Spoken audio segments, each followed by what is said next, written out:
This after they had rather thrown away a gilt-edged opportunity that had been given to them by the openers, because after one session they were 111 without loss at this time yesterday, but they lost 9 wickets in the subsequent 2 sessions, and they had just 1 to go this morning. Well, it didn't last too long, 16 balls to be precise. Zahir Khan got the wicket. He roughed up Clark a little bit with a couple of bouncers, and Clark decided he wasn't going to take too much more of that, and he had a swat at one.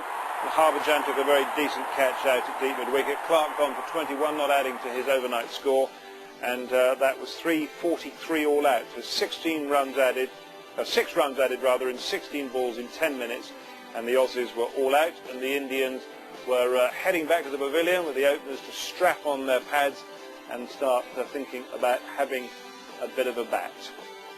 So what we'll do now is show you the highlights of the rest of that morning session.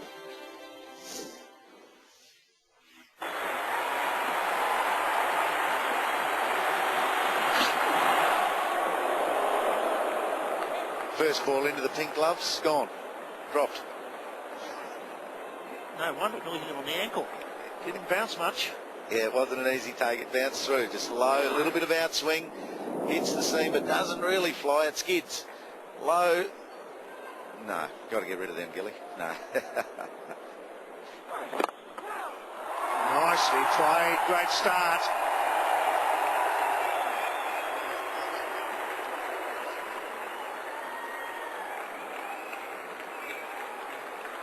Always strong up the pads, the Indians. They like the low bounce normally, but that was a superb start. It was too straight and whipped it away beautifully. Yeah, I wonder if he was trying the in-swinger or the one that went into the pads. Sort of slung it in, got it wrong. Certainly wasn't the away movement we've seen. So impatience with the ball can hurt you at times if the batsman is watching it clearly, seeing it well and putting it away.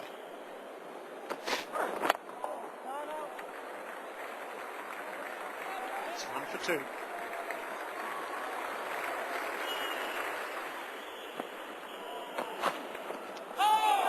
Well, straight through him. That's one of his weapons. Angle across the right-hander. Well, Dravid looking to be quite aggressive there. Normally he's much more watchful at the start of his innings. It goes across the lefty. A little bit of cut on it. The fingers ran down the outside of the ball. Didn't swing in, but the angle still dangerous.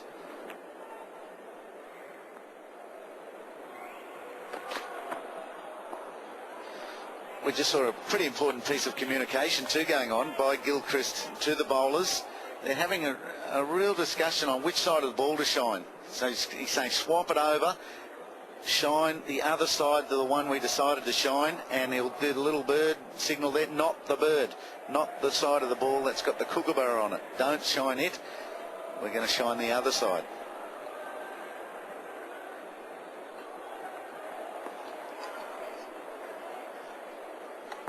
Not the bird, quite right.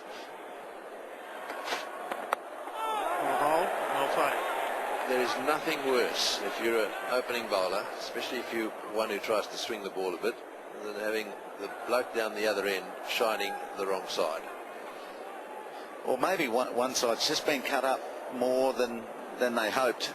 Like it took a bad bounce somewhere or hit the wrong part of the ball onto the pitch, and it scuffed up the other side, so they swapped it.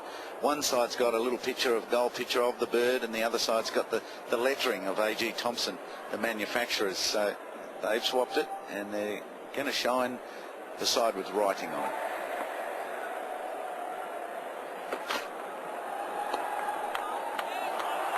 Well, so far you'd have to say they're off target a bit.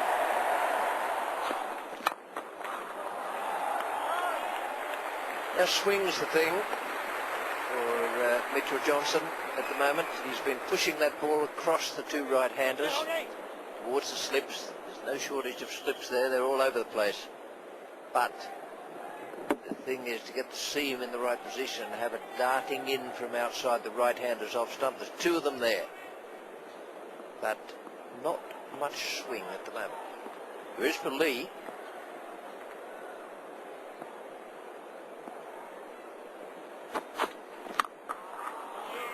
Very solid defence.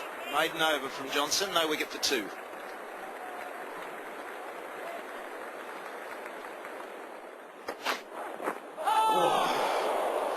and he nearly had it. Fantastic delivery from Brett Lee. 147 kilometres an hour. So the pace is there, and subtle movement as well. How that didn't grab the outside edge, I don't know. I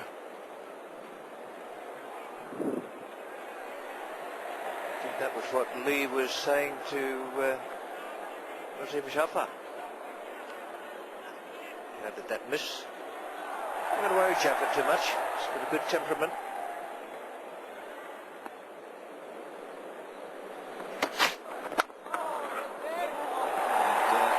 Slips over, mid-off slips over as well. So runs to Jaffa. Just leaning on that one. He'll come back for 2.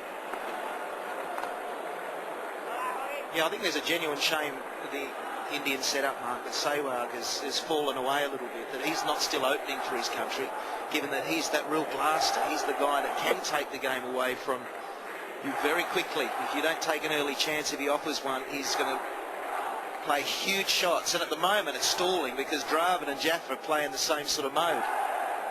We wouldn't be into the 7th over with only 4 on the board if Virender Sehwag was out there.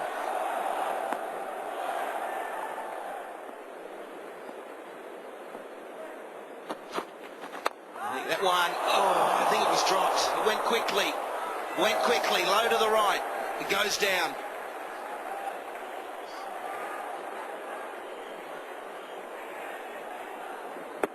Right position for the ball going away, and could almost have got 2 hands to it.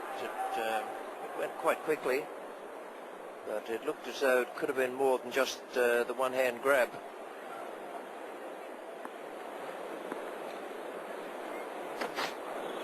Outside edge and gone. Those pick gloves come into action. And that's the breakthrough for Brett Lee in Australia.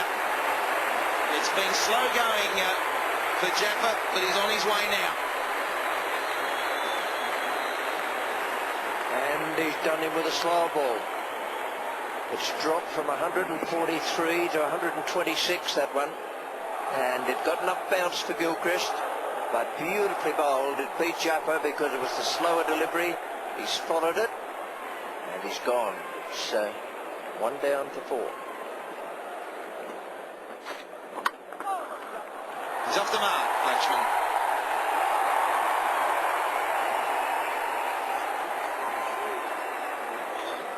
It was a misfield. You thought they could probably scamper back for 3, but they'll settle for 2. 9 overs gone, 1 for 6.